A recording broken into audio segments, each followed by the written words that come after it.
ஜூலை 4வது நாள். ஆதரவு மற்றும் வளங்கள். வேத வாசிப்பு.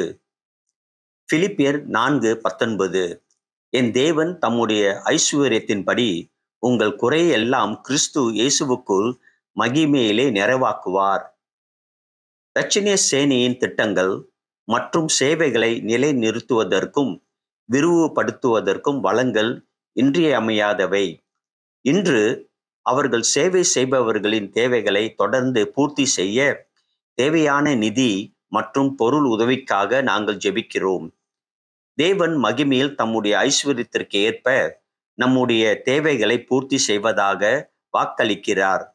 ஏராளமான வளங்களுக்காக நாம் ஜெபிக்கும் போது நன்கொடைகள், ஊழியம், தன்னார்வ தொண்டு அல்லது தேவைகளை பற்றிய விழிப்புணர்வை பரப்புவதன் மூலம் எவ்வாறு இரட்சணிய சேனையின் பங்களிக்க முடியும் என்பதையும் கருத்தில் கொள்வோம். ஜெபம். தாராளமான கடவுளே, இரட்சணிய சேனையின் நிதி மற்றும் ஆதரவை தேவைகளை வழங்குகள். அவர்களின் வாழ்க்கையை மற்றும் திட்டங்களை நிலைநிறுத்துவதும் விரிவுபடுத்துவதும் நன்கொடைகளையும் ஆதரவும் ஏராளமாக பயன்படுத்தும். தங்கள் காணிக்கைகளை கொடுத்து பெருக்கி மிக பெரிய தாக்கத்தை ஏற்படுத்துவர்களை ஆசீர்வதிக்கவும். கதவுகளை திறக்கவும். அவர்களின் பணியை வலுப்படுத்தும்.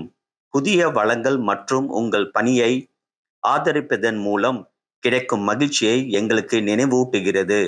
ஆமேன், ஆமேன்.